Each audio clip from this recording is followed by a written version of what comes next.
وفاة يوسف الجزائري في حادث بسيارة ماريا، قصة مؤثرة في حادث مفاجئ ومؤلم. تعرض يوسف الجزائري وزوجته ماريا الإيطالية لحادث بسيارة أثناء رحلة لهما معا.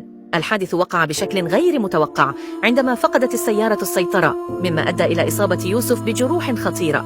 تم نقله إلى المستشفى، لكنه للأسف فارق الحياة بعد بضع ساعات. ماريا التي نجت من الحادث بإصابات طفيفة كانت في حالة صدمة شديدة. ماريا التي تلقت دعما هائلا من محبيها شكرت الجميع على التعازي والدعوات التي وصلتها. رغم الألم الكبير الذي تشعر به لفقدان زوجها، أكدت أنها ستظل قوية في هذا الوقت العصيب. الحادث أثار موجة من الحزن بين متابعي يوسف وماريا الذين تابعوا قصتهما بحب. الجميع يتمنى لماريا الصبر والقوة في هذه المحنة، حيث يستمر الجميع في تقديم الدعم والتعاطف معها.